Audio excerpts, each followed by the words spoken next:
This is Saturday Morning Mysteries. And we're your hosts, Alexis and Grace. Good morning. Welcome back to Saturday Morning Mysteries. We are your hosts. I'm Grace. And I'm Alexis. And we are so excited to be bringing you our second episode of our Courage the Cowardly Dog arc, as we've started calling them, which I really like. And as we start from Alexis today. I'm not sure. Do we have any other business? I have one thing before we dive into your episode. I don't know what you're going to say, but if everyone wants to just drop a like, share, comment, all that, follow us on social media, etc. at @SatMoreandMist. Other than that, you say your business. If I haven't already. No, the business. Well, originally, we were talking about at some other point in the past, like, oh, we should give what we now call our executive producer credit. But this morning he said he wanted to be called a sponsor. And so excited to introduce our first sponsor, Justin, who is he here? Is he in the room? No, he's downstairs. Oh, damn it. I was so waiting for him to just like pop up. Like he's been there the whole time waiting for us to get started. Like, come on, but like you can't tell me because it's a surprise. Yes, our new our sponsor. Thank you, Justin. It's glad to have you on board. Thanks for your Zoom account. We truly appreciate it. Yes, nice and generous of you. Anyone else out there who wants to sponsor us in various ways, feel free. Look how good this commercial was. SaturdayMorningMysteries@gmail.com. But Justin gets first dibs on the end credits. So sorry. Which in reality, the reason why, again, we were like, oh, we'll call you executive producer because we use your Zoom account. But then we were like, we don't want to edit the end credits. We've already recorded it and made them. We're not going to change it. So instead, this is sponsorship commercial. These messages brought to you by Justin Creer. Put like the cute little like PBS music in the background. I'll insert just a little picture of him right here for our YouTube watchers. Cool. Yeah. So now they know. Yeah. And now if you're wondering like, oh my gosh, who's supporting them and doing this? Who's funding this project? So I don't even really know if you could say he's funding it. He's just like volunteering, a volunteer sponsor. Yeah, it's him. So send your complaints that way, ladies and gents. This is what you get, Justin. You wanted to be a sponsor? This is what happens. So anyways, with that note, I'll pass it to you, Alexis, for your episode, your first episode of Courage. My first episode of Courage. I'm very, very excited for it. I warned Grace right before we hit the record button for today's episode. I warned her that this episode is very funny in its own kind of creepy, odd, weird way, but it is indeed, yes, also creepy, odd, and weird. I'm going to jump right into it. Okay. It is called Human Habitrail, and it is from season 2, episode 5A. So the first half of that episode. And a Habitrail, for those who don't know, because I did not have any rodents as pets growing up, it is like a cage house thing for a hamster. It's got like the tunnels and stuff going through it and all of that. So those cool, like, whatever with the tubes and all that cages that you see, that's essentially a Habitrail. Interestingly enough, though, this episode is not about a hamster. I'll get to that in a moment. Wait, didn't you just say the episode's called a Human Habitrail? Human Habitrail. Great. Yes. So awesome, right? Yes, we're getting off to a good start. If you think about what that might mean. So anyway, this episode came out, by the way, February 16th of 2001. But let me get right into it. So dear audience and Grace, of course, today I will be telling you the tale of turned tables, a tale of revenge, the tale of Lulu May. Now, who is Lulu May? You may be asking. I see what you did there. let me wildly speculate. I'm going to wildly speculate at the front of this episode. We will get to Courage and Mariel and Eustace momentarily, but indulge me now, if you will. Oh, I will. Lulu May was born only a couple of years, I suspect, before today's episode of Courage the Cowardly Dog takes place. And shortly after his birth, he was sold to a mad scientist where he would be used as a testing subject. But before I go any further, let me clarify that Lulu May is not a human. I was going to ask that. Lulu May is a gerbil. Dr. Gerbil. I'm trying to like remember what he looks like. Creepy as hell.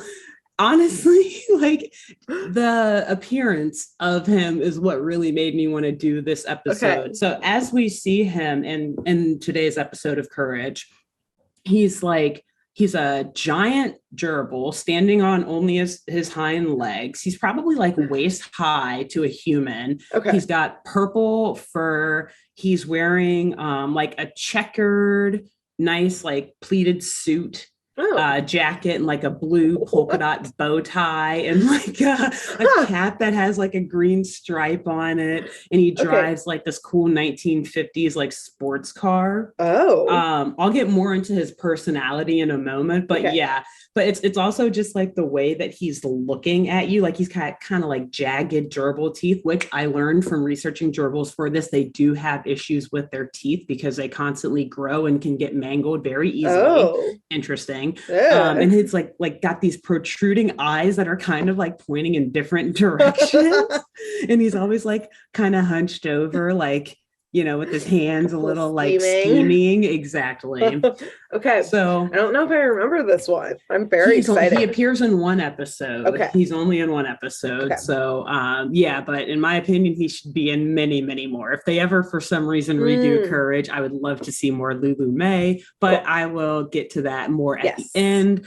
Let me briefly kind of wildly speculate on what turned Lulu May into the crazed, deranged criminal that he was on the day that he encountered the Bragg family at their farm in Nowhere, Kansas.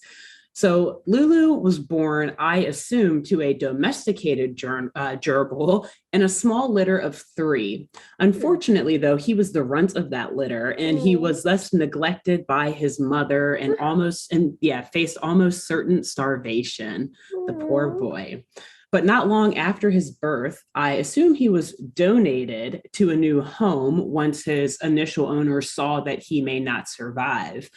And I wildly speculate that these original owners just donated him to like their brother or something like that. So in this new home, Lulu May, he was initially treated with great care. He was fed, he was bathed, groomed around the clock, given, you know, these nice, sweet new digs and this cool tank. He had an exercise wheel, everything that he could dream of, cardboard to chew on, stuff to like dream. We all share that dream. We all share. All I want is some cardboard, damn it, and some attention from my new owner. Well, that probably doesn't sound right. Got to backpedal on that. So anyway, he quickly came to love his new life. And he was like cursing the life that he had had only a few short days earlier for the short lifetime of a rodent. Yeah, how long do gerbils live? I don't know how long they tend to live, but I know that they mature. Male gerbils mature around like 70 to 80 weeks, I think, or days, and then women mature around like 50 to 60 days or something. So like, I mean, they can the first like 6 months they're adults. Yeah, they're pretty much. Yeah, they're like, okay, time to have kids. Yeah. Okay, got it. So not probably very long. Yeah, like I think they could live for a while, but a lot of them die because like they're very fragile because they're small little rodents and like people don't really know how to care for them. I did do a lot of gerbil reading. I know, that's why I asked you this question. I was impressed that you had that. I'm not an expert. This is all half research stuff, but apparently a lot of gerbils die from like playing in wheels and getting stuck and falling off of things and like breaking. It is really funny. The Wikipedia page, it's sad but also very funny. It said a list of health concerns is like all of those things that I just listed. which results in a fractured spinal cord. Not funny, but in parentheses after that, it said, of which there is no cure.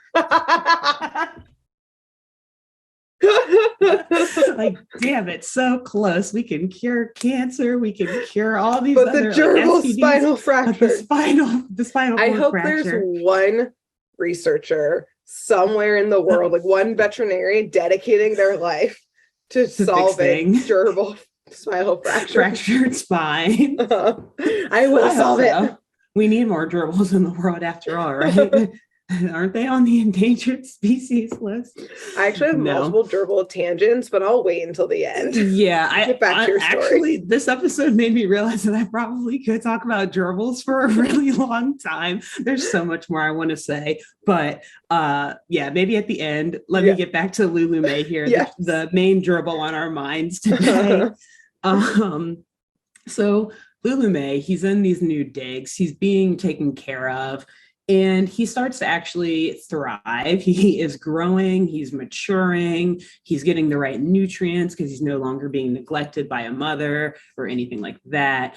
But at the same time, once he is starting to grow, he's noticing a change in the attitude and the treatment of his new owner. And one day in particular, the owner, he comes over and scoops Lulu out of this gerbil tank. And Lulu just like got this feeling that something wasn't right. Like he wasn't about to be groomed or he wasn't about to be fed. And so the owner is carrying Lulu through all these hallways in the house that Lulu's never seen before because he's literally been alive for like 2 weeks and has been in this one tank. He's a gerbil. He's a gerbil. He doesn't know. And he's so unsure of where they're going. And eventually the owner opens a door and everything turns white. The walls are white. The tables are white. All of this like mechanical equipment everywhere. And Lulu realizes, because somehow he does know, that he is now in a laboratory. He is no longer in the comfort of his brand new tank. And so Lulu, he's very nervous. He's trying to skirmish out of the grip of the owner. He's panicking. He's all like doing his little gerbil squeaks. But there's nothing he can do to get out of his grasp. And so too good to be true, Lulu. Too good, Lulu. I'm so sorry. And so the owner, he drops Lulu into this another new deep tank. But to Lulu's shock, this tank is filled with other gerbils already. And so Lulu, he's entirely unsocialized. He doesn't know how to react. And so he just hides himself into a corner and burrows underneath these little cardboard shreds and this fake grass, trying to calm his nerves. And throughout this first day in this tank, Lulu would watch as this, now he realizes, mad scientist owner of his would approach the tank, coming back and forth, collecting one gerbil after another, and unfortunately bringing very few of them back. And Lulu was like, oh my God, this is a hellish nightmare. I need to get out of here. I need to be rescued. So he is like hearing the sounds of machinery going off behind him, and he's hearing the scientists grumbling about all of these failed experiments and whatnot, and the unfortunate squeaks from his former tank mates. Yikes. And he knows that the scientist, this mad scientist, must be doing something terribly awful to these gerbils. These gerbils who were, honestly, he realized, just as scared and confused as he was. So at this point, Lulu's like, okay, I got to find a way out, not only to survive, but to set this entire tank of gerbils free from the experiments of this mad scientist. It's my turn to stand up and be a hero. And so he began to closely observe the surroundings and, paying attention to the mad scientist, like the frequency that he would come back and forth to the cage and how many gerbils he would take, for this type of experiment or that type of experiment, just so that he could like plan, or create a plan of attack to find his way out. And so one day it was Lulu's turn to be picked for an experiment. And he knew that this was his chance. He's like, all right, I'm going to be the big hero. I'm going to save these gerbils. And so there was an experiment that the scientist was working on. Let's say he was trying to make some sort of like hair growth serum or something like that. And so he was testing it on Lulu. It wasn't really showing any results, and he was getting angry. And as he was looking away to write something down, Lulu took this chance to just jump out, lash out, and bite the scientist. Right? I mean, it's adorable. It would hurt, I guess, a little bit, but you just told me about those teeth. Yeah, they're mangled. Damn it, he's not been getting the right amount of like cardboard and millet. Anyway, gerbil talk aside. Gerbil talk. Yeah. So he lashes out. He attacks the scientist. The scientist like knocks shit off of the lab table because out of reaction, not knowing what's going on. And Lulu is able to like run over to the control panel, press a button that like opens up the tank, sets all the gerbils free, whatever. But in the process, the scientist knocks Lulu off into like this puddle of chemicals that were spilled off of the lab table. And unfortunately, this plus the other stuff he was doing during the experiment has a combined effect that unfortunately turns Lulu's fur purple, makes him immediately grow up to like waist height and like get super big, get all giant. And it gives him the ability actually to talk. Oh. He can start speaking like a human now. Who knows what was in those toxic chemicals? But he immediately lashes out again, scaring the scientist who's like, oh my God, what the fuck did those chemicals do to you? Yep. And he starts just like chasing the scientists around this lab, giving the other gerbils, giving the other gerbils a chance to escape, get to freedom. He's like pouring bottles of these random test things onto the scientist. Well, like, how do you like it? He is like the gerbil hero. He's like a gerbil god for these other gerbils. All these other gerbils are loving him. And let me tell you, that narcissism, it'll quickly turn into like straight up narcissism. As I will get to, I'll get to that later in the episode. But essentially, so he's got the scientist trapped and cornered. He like runs and steals his clothes and like starts grabbing some of his lab equipment, grabs his car keys, loads all this equipment and the scientist into the car, which again, I mentioned it earlier, but like, I gotta say it again, it's this cool, like 50s kind of like sports car kind of thing, like what, like maybe Don Draper would be driving anyway. And so he steals the car as well. He's like, I guess I'm tall enough to drive. I guess I know how to drive. I guess I know what a car is. Again, stay away from toxic chemicals, ladies and gents. Do a lot to you. And he just takes to the road. He finds himself then in the middle of nowhere. Wait, and like the scientist is like in the trunk? Yeah, he takes the scientist. The whole way. He doesn't kill the scientist. No, he's not a killer. He just he needs test subjects. And so and so the gerbil, he digs himself a nice hole / like burrow, home, whatever, tosses the scientist in, and then begins this years-long streak of essentially hunting down owners of quote unquote trapped animals, kidnapping their owners, freeing the animals, and using the owners for experiments, many of which were for cosmetic products that he then sold in commerce under the line of Doc Gerbil's, like Doc Gerbil's deodorant, Doc Gerbil's hand soap. Yes.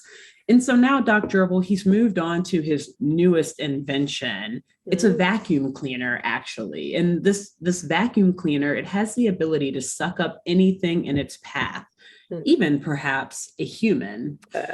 And he just could not wait to get out and get the vacuum out into the market, get it sold, all of this, see it on shelves. But first, he had to test a few bugs out, and he needed some new test subjects.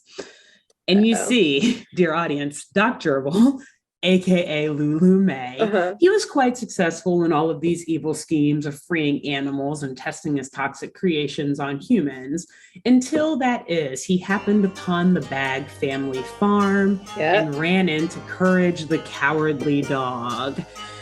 And so, ending our wild speculation about his backstory and entering Courage. Yes. So It's a cleaning day around the farm, aka Okay. at least for Muriel Muriel. and Courage. Yep. Eustace is just trying to eat his soup, which is like grossly covered in dust because they're trying to clean everything. And Muriel's complaining about how they don't have a vacuum at the house, and it would make things so much easier if they could vacuum rather than just brushing dirt from one corner to the other. And Eustace is complaining like, no, you're just not cleaning right. Like, whatever. Again, who's the real criminal in this show? Psychological abuse. But as Eustace is grumbling to Muriel, there is none other than a knock at the door. Muriel goes to get it, and we see none other than our dear friend for now, Lulu May, Doc Gerbil, wearing his cute little pleated suit, and he's got, he's got his vacuum in hand. Yeah, so far I don't dislike him. I know you don't. Yeah. You will soon. But for now, yes, know us. We love painting complex villains on this show. So as Muriel, she opens the door, and Doc Gerbil, this is the first time we really hear him speak in the episode. Let's hear the impression. In a total like Southern 1950s, shall we say, like snake oil salesman voice. AKA honestly just like a chilled out, an even more chiller, relaxed version of Matthew McConaughey's voice, if you ask me. All right. Pretty much. Ma'am, I have got the answer to your workaday woes. That was a great impression. I have been practicing because when I first heard it, I was like, oh, there's no way I can't try to impersonate this guy. Like you, I hope you are doing a lot more of these during this episode. Oh, there's so many. He talks a lot in this episode. Oh my God, I am over the moon. Like now, Muriel responds and says, "You do?" And he makes his Dr. Gerbil, he just like barges into the house like, "Allow me to have your honor of cleaning your soup, sir." He like pulls a vacuum out and just like vacuums up the soup off of, or the dust off of Eustace's soup.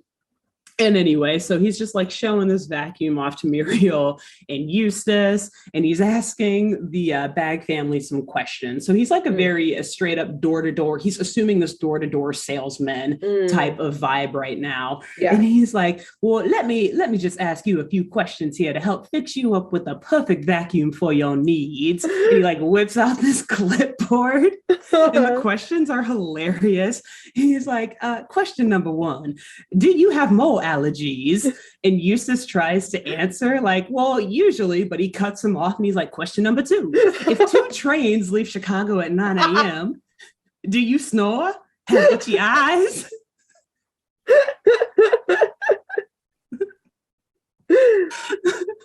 And Courage is like, wait, what? No one else is going to stop this man. It's Gerbil and ask him what the hell is going to Gerbil man and ask him what's going on here. And so Muriel, she chimes in like, excuse me, Mr. Sorry, because I'm just going to keep impersonating him. Does he correct him and say doctor? He interjects like, actually, it's Dr. Gerbil, but my friends call me Lulu May. I love this dude. I love this character. I still don't dislike him. I know it's really hard to like dislike him. Yep. But again, you'll see soon. Okay, Muriel's like, okay, well, sorry, Dr. Gerbil, if you don't mind me asking these questions, I mean, they just really don't make sense. And so Eustace is like, yeah, what are you asking us all this shit for? He doesn't say shit, whatever. Might as well. Lulu may as well. Lulu May is like, science, my friends, it's science. Now, are you all alone here and far from police or other law enforcement officials? Red flag. Yeah, big red flag. But then at that point, he's like, all right, so I think I've got like the perfect vacuum cleaning machine for you all. And Courage, of course, the smart boy, good boy that he is, he's very skeptical and sus about Lulu May. Good. And his suspicions rise when, after Lulu shows them the vacuum, Courage swears that he can hear like faint shouting coming from inside the vacuum. Someone screaming, help. Get me out of here. Is anybody out there? Help. And so Courage is trying to get their attention, like, hey guys, something's wrong, as he always does in his theatrical ways. But at this point, they're not paying attention to him. Muriel is so focused on getting something to clean, and Eustace is just like, get out of my house, whatever. So they're just both kind of like, whatever, Courage, you shut up. So they make the sale. Lulu makes the sale. He gives the vacuum to Eustace and Muriel. But Courage, he's still like yelping and jumping up and down and shrieking. And Lulu May actually like takes Courage to the side while, Muriel's like fantasizing about cleaning and Eustace is eating his soup. Great. Lulu May takes Courage to the side and very interestingly whispers to him, don't worry, I've got it all under control. Everything's going to be fine now. And Courage is he's even more confused. Like, what are you talking about? What's under control? What is under control? What do you mean everything's going to be fine? Yeah. And so Lulu May, after saying this to Courage, he walks back over to Muriel and Eustace, and he asks them if they're all good. They're all settled in. They're happy with their purchase. And they're like, yeah, we're good. We're fine. And Lulu May is like, good then. Picks up the vacuum, flips it, reverses it, turns that sucker on full power, holds the hose attachment up to Muriel and Eustace, and just straight sucks them in there one by one. Damn. Courage at this point is absolutely flabbergasted and literally shattered. But Lulu May just is like, you're free now. Finally free. And then just like runs out of the house. Yeah, like, all right, another job done. You're welcome. On to the next one. And so meanwhile, inside of the vacuum, it like shows what's going on in there. And we see Muriel and Eustace, they've shrunk down to like the size to be able to like be in a vacuum. And they're like lost in these giant piles of dust and they're like kind of swimming their way out of them, and they encounter another unfortunate soul. We assume the woman who Courage heard shouting from there, who has also been vacuumed. My guess is she was the last stop on Lulu's way over to the Bragg farm. And so this woman, she's very interesting. I just have to describe her because she shows up a few times throughout the episode. It's funny too, because as I described her in my script, I wrote down just like lint lady. I don't know. They don't give her a name. But then when I went to the Courage wiki page after writing this, that's what they credited her as. So if that helps y'all paint a picture here, she's very tall and like skinny and has pale blue skin. Or like very like light blue skin and this long protruding jaw, very few teeth. And the teeth that she does have are like green and rotting. And she has like very disheveled red hair, like afro sticking out in like different directions, like a ripped up dress and eyes that are, we'll just say distressed is probably the nicest way I can put it. Who knows? So maybe, she was his first experiment with the vacuum like months ago. And it seems like she's been in there for a while because Eustace and Muriel ask her, like, how the heck do we get out of here? And she is just like, no, all you need to know is that this is my half of the lint and that's your half of the lint. Oh God, she's been there a long time. We won't have any problems. So she's been in there a little too long. And so anyway, in the real world, in the outside of the vacuum world, Lulu May, he has left the farm. He's jumped back into his cool sports car and he's like driving off. But Courage, the not so cowardly dog in this instance, he runs, he books it after Lulu May, jumps and like bites onto the back of the car, crawls underneath and is like hitched underneath the car, holding on like, no, I'm not leaving them. I got to find out where he's taking this vacuum. Yes, super badass Courage. Boy. Yes. And so Lulu drives directly to this gerbil hole that he's dug in the middle of wherever, nowhere, Kansas. Adorably also, he's added like a nice little welcome mat and a mailbox just in case. I mean, he clearly has like a whole enterprise in the cosmetics and like hygiene industry, so he needs to get mail one way or another. He's gotta get those paychecks. Yes. And so he hops out of the car. He's got the vacuum with him, throws that in, dives on into the hole. Courage, he waits back for a couple seconds, like stakes out the area, and then jumps on in afterwards. Wow. Again, Courage is really not a coward in this episode. Yeah, I would also like to point out. So we'll see, though, it continues. Inside of this cave, burrow, whatever, which apparently gerbils do actually have like ridiculous tunnel and channel systems that they dig. Yeah. Cool. We actually see a lot of the horrors of what Lulu May has been up to in the past couple of years since he was mutated or what have you. We see like this prison cell type thing filled with pet monsters, or maybe like prisoners, the people who he has kidnapped in the past and experimented on. But I say this with uncertainty of like what it is, because it's dark and we only see their eyes, and creepy. Their eyes are all different. Yeah, very creepy. Like they're different colors and they're all like pointy eyes. And yeah, so I'm like, oh my goodness, who is the company you're keeping here? But he's also got like this little lab setup area and an experimenting area, and there's, it's just like the creepy stalactites and stalagmites like dripping and all that, and just very dark and dank looking. And so Lulu, he whips this vacuum out onto like the lab table. He sets it to exhaust, and he shoots Muriel and Eustace and the lint lady into a Habitrail. Lint lady gets out. The lint lady is finally free. She's like, what is this? There's no lint out here.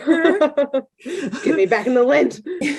And so he puts them, into a Habitrail, the human Habitrail that is sitting in his lab. And first off, he picks up the lint lady and he immediately carries her off behind this like tattered curtain, right behind like this cell of creepy monsters or whatever. And of course, she's like not really screaming in fear. She's screaming about her lint. Like, it's my lint. It's my lint. This poor woman, very funny character. But oh my God, very traumatized. She's been surrounded by lint for God knows how long. And so from behind the curtain, we just hear a bunch of like loud buzzing and whirring sounds, and Doc Gerbil's menacing, Lulu May's menacing laughter. There it is. And we see like lights flashing and all of this. And Muriel and Eustace, they're watching from the Habitrail. Muriel is clearly like, oh my God, in shock. Yeah. Eustace, though, hilarious, still like thinking that this guy is just a door-to-door vacuum salesman, is like, this is where they get you. They're going to upsell us so hard right now. It's like, man, I'm never going to get out of this sale. God, it better come with all the attachments I need. He's going to throw some encyclopedias in here, some knives, some Tupperware. A timeshare. A timeshare. This is where they get you. And so the noise behind the curtain starts to die down. The lights stop flashing, and out comes Lulu May carrying a jar, like a mason jar, that's holding the lint lady. But now she's got suction cups for hands and feet. Great. And so, yeah, awesome. So she's like Spider-Man climbing through this jar. It's very creepy, actually. And especially just because she already is like a very odd character, we'll say. And so he places the jar down by the Habitrail, and he immediately picks up Muriel and Eustace, who at this point are obviously screaming, like, please don't do that to us. Yep. And Lulu May just says, you two look like you'll be mighty fine test subjects. I'm going to experiment on you with some of my newest products. Get the bugs out. Oh, no. You'll be fine. Why is he always telling people they'll be fine? Clearly they will not. And two, it's all under control. No, it's not. Direct. He's direct. He kind of complimented them. He said they'd be mighty fine test subjects. Thank you. Thank you. Oh my God, Lulu. So cute. But also, please just don't kill us. Yeah. Which, again, I said it before, it doesn't seem like he is a killer. He is doing some very wild, unethical, immoral, and just straight out disturbingly gross things to these people. But he's not killing anyone, at least that we know of. Or not on purpose, maybe. Intentionally, exactly. And so he drags Muriel and Eustace out of this Habitrail and carries them off behind the curtain, which meanwhile, Lint Lady, who is like suction cup Spider-Man crawling throughout this mason jar, she actually is able to like pop the lid off and sneak out. So she's now running to her freedom. That's another criminal origin story right there. By the way, because she's not going to get the suctions off of her hands either at this rate if you're escaping. So like she's probably going to become like some cat burglar or something. She's also miniaturized too. Interesting. I would love to see her resurgence one day. Yes. I'm going to think of that. Good point. Lady. So, yeah, Lint Lady. So Courage, he is running through this cage or this cave, and he actually runs into the Lint Lady, and she like scares the shit out of him because again, she's scary looking and has suction cup for hands and feet. Yep, understandable. And it's funny, he like screams in her face, and her reaction, she's like, "What's the matter with you? Haven't you ever seen a lady before?" Ma'am. She's like gyrating and like, oh God. It's hilarious. Oh man, I love this episode so much. I love this Lint Lady. She's I love this Lint Lady. Yeah, she is.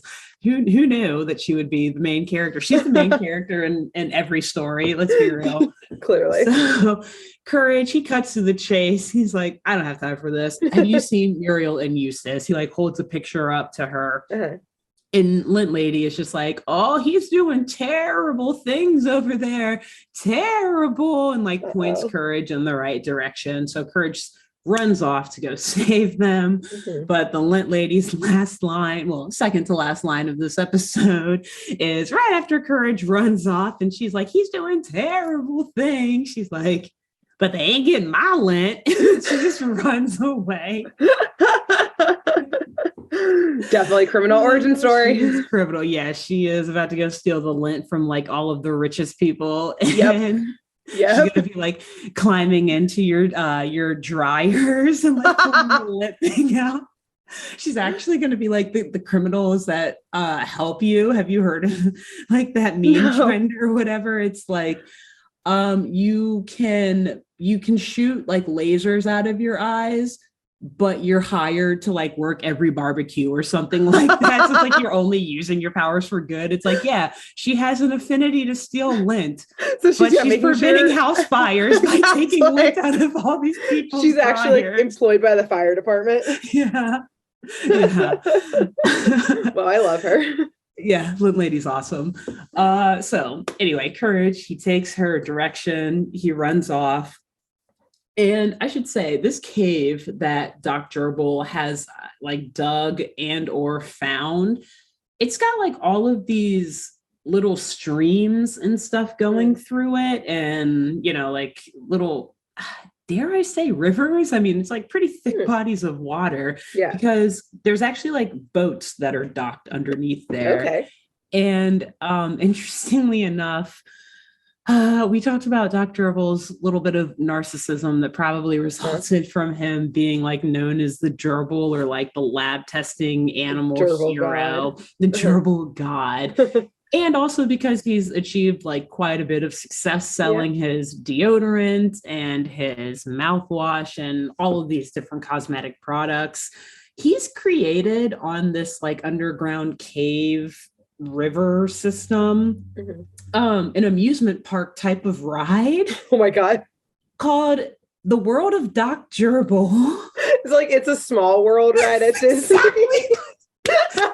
The entire time, and every time I watch the episode, I laugh so hard because Courage is riding this boat through this ride, and over, all you hear is, it's Doc Gerbil's world. It's Doc Gerbil's world. So literally, yes, Doc Gerbil's world. Also, it's low-key terrifying. Super terrifying, but that's why it's also so funny because there are like animatronics in it too, but it's all of the stuff that Doc Gerbil has created. So it's like deodorant that's like shaking around up and down, and like mascara that's like lifting up and out of like the mascara tube. Who did he make this for? I know that's his narcissism. He made it for himself. He's running a criminal enterprise down here. He is literally using this cave to test kidnapped human subjects on products that he's then going to sell into commerce. He's not going to let the general viewing public come down here to experience this ride. Yeah. So he has literally created this for himself, for his own lack of hubris. Damn. Or his excessive hubris. So yeah, it's pretty bad. Courage, he's like riding on this boat going through it. At a certain point, he like has put like cotton balls in his ears because he's like, I cannot take it anymore.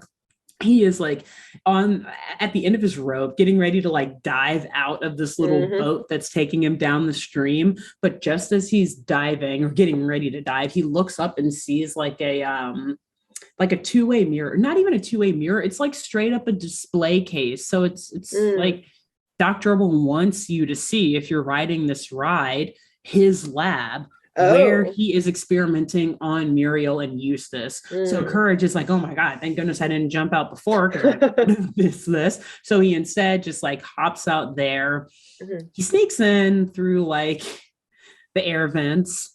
We'll say it's confusing, but whatever. He sneaks into this lab through this like two-way mirror or what have you. Yeah. And he hides while Dr. Gerbil says that he's got to like run and probably go check on some other test subjects, honestly. But I will say the things he's doing to Muriel and Eustace are it's very, very, very strange sort of experiments. He's like feeding them this goop and they like inflate and then just like blow up into like balloons and then like, but like their bodies are still normal. And like he puts this lipstick on them and their lips like enlarge in and then just like pop. And he's like looking at it like, So he's like actually like running like hypotheses and stuff. Oh, so my first thought with the lip one, I'm like, he's like competing with like, what is like Kylie Jenner's like Kardashian like cosmetics lines. Yeah, pretty much. Good. Like, what is it? Like Skin by Kim or whatever. Yeah. He's like, I've got to be better. I'm going to be better than the Kardashians. I want to create a line that appeals to old farm grannies. I need an old farm granny to test on. No one's selling to them, damn it. Yeah, I will. That's the lost demo. The lost demographic. So anyway, Courage, he sneaks his way in as Lulu leaves to go check on other test subjects. And he takes this opportunity to grab the vacuum cleaner and sucks Uriel, Eustace and Uriel. Right on up into this vacuum. Yeah, kind of cute, if only it wasn't so toxic. But Lulu May returns, unfortunately, just as Courage is finishing up this rescue. And Lulu is like shocked to see Courage there and to see him taking the test subjects. Like, how dare you? I just rescued you from these captors. I freed you. I helped you. Yeah. So clearly this has never happened before in all of his other kidnapping exploits. The animals, well, they probably couldn't talk or like whatever. They weren't as smart as Courage. So they're probably just like, oh, I guess I have no owner anymore, and like became strays. Yeah, exactly. Yeah. Like, who's going to feed me now? I'm a domesticated animal. Yeah. I guess no one. Oh, well. Wow. Which makes Lulu look terrible, by the way. It's exactly. Like that's the worst thing about him, that he is creating so many stray pets. Right. Like they don't know how to for themselves. Sorry, humans. Yeah, they don't know what to do. And he doesn't realize this either. He's just like, no, y'all free. You're welcome. Free. So Courage, seeing that Lulu is like running towards him, super shocked about this rescue attempt, he just like breaks the glass that is separating them from that river from the world of Dr. Gerbil. And of course, as soon as he like takes the glass off, you just hear the music. Like, oh my God, make it stop. But he quickly runs out with the vacuum and he like knocks over the giant animatronic Doc Gerbil's deodorant and is like spreading it around on the floor to get it all slippery and everything. And Doc Gerbil actually terrifyingly is like sprinting after them. And thankfully, though, he slips on the deodorant. So maybe his products worked a little bit too well. And he Doc Gerbil bumps directly into this giant bottle of Doc Gerbil's bubble bath. And it slips into this river or this current, and then it just creates this massive, giant, bubbly mess, which creates what I think is the greatest scene of this episode and maybe of any Courage episode. Whoa. It's this high action packed like water chase because the bubbles coming out of this cave look like an explosion almost, just like this plume of bubbles. In Courage, he's hitched back onto this boat and you just see his boat like shoot through the bubbles right before it like straight up action film. Yes, but it gets even actionier because Doc Gerbil is right on his tail and he's on a jet ski, Grace. This is a rich fucking Gerbil also. It's successful because he's still in his like checkered suit as well. It's very like James Bond. And it gets better because the music immediately shifts. Like as soon as you hear like the rumble of these bubbles getting ready to shoot through the cave, it gets silent and you hear this like a soprano orchestra, no, not an orchestra, sorry, like a what do you call it, instrument, not a choir, but when they have no instruments, acapella, thank you, I just had a brain fart. It's like this acapella choir, very angelic and like ethereal, like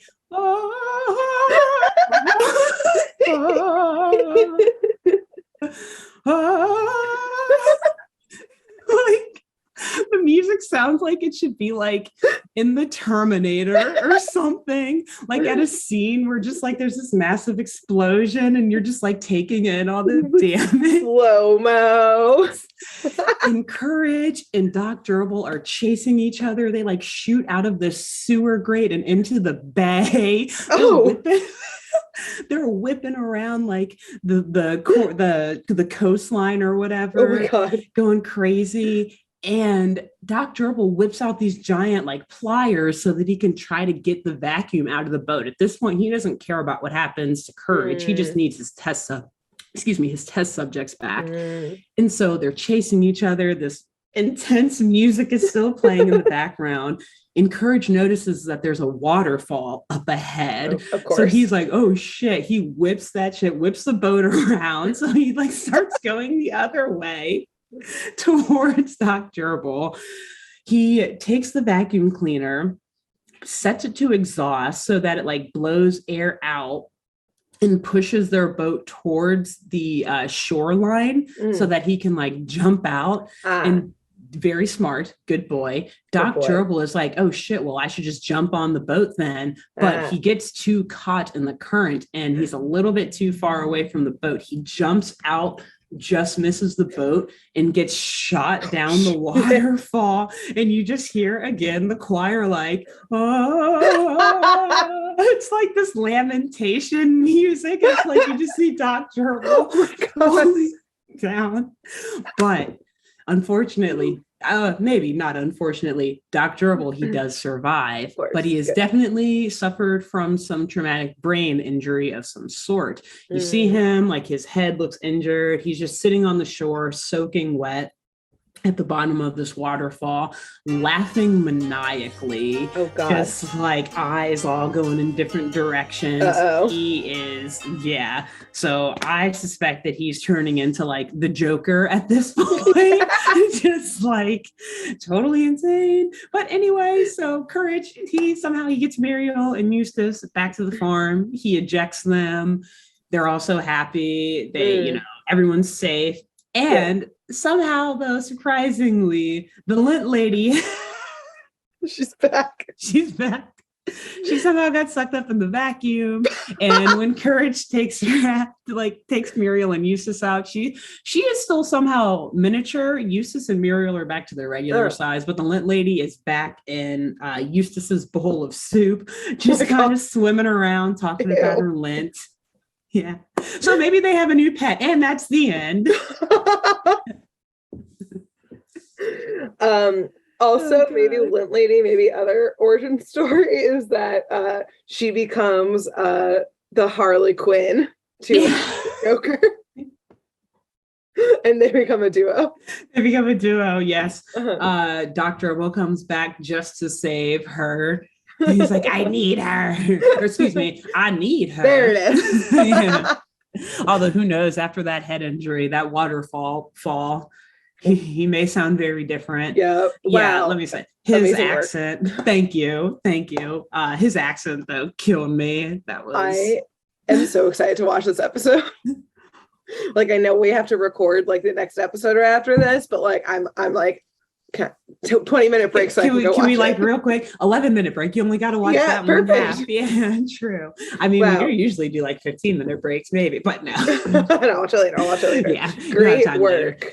Thank you. So I like to believe that Dr. Gerbil could, in theory, make another appearance. Mm-hmm. Obviously, he doesn't. This is the only episode he's in, and Courage is over. There's no new episodes, unfortunately.